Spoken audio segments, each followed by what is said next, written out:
Le tout premier réseau de mandataires Capifrance est créé en 2002 sur un modèle doublement innovant. Pas de locaux pour accueillir du public et une force de travail qui repose uniquement sur des indépendants sous le statut d'entrepreneur individuel ou de micro-entrepreneur, bref, de vrais chefs d'entreprise libres de leur organisation. Après quelques années, le modèle se développe sur le marché, explose, 75% des réseaux qui existent aujourd'hui ont vu le jour après 2010. C'est surtout à partir de 2015 que les chiffres s'envolent. Plus de 2000 mandataires par an en 2014 et 2015, plus de 4000 mandataires en 2016 et en 2017, plus de 6000 en 2018, 2019 et plus de 8000 en 2020 et 2021. Aujourd'hui, on compte une centaine de réseaux de mandataires immobiliers en France, dont seulement une trentaine qui comptent plus de 200 conseillers affiliés. Et puis en 2024, il faut savoir que le nombre total de mandataires s'élève à plus de 45 000 contre quelques milliers en 2010. C'est un marché particulièrement attractif pour les professionnels en reconversion, qui représentent 75% des mandataires en 2023. Des gens d'ailleurs qui n'ont jamais fait d'immobilier avant, ce qui laisse d'ailleurs 25% de professionnels expérimentés,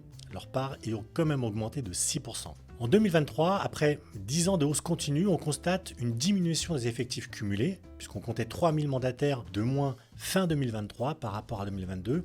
Alors, cette baisse ne s'explique pas par une augmentation des sorties, mais par une attrition forte des entrées. Tout simplement parce que dans un marché déprimé, le secteur attire bien sûr beaucoup moins de vocations. Un autre point important, c'est que le modèle des réseaux est plutôt bien accueilli par les clients. En 2023, vous avez 25% des vendeurs qui sont passés par un intermédiaire et qui ont choisi donc de travailler avec un mandataire contre 3% en 2010 et 11% en 2017. En tout, ce sont 150 000 transactions qui ont été réalisées par les réseaux en 2023, soit 25% de part de marché contre 24% en 2022.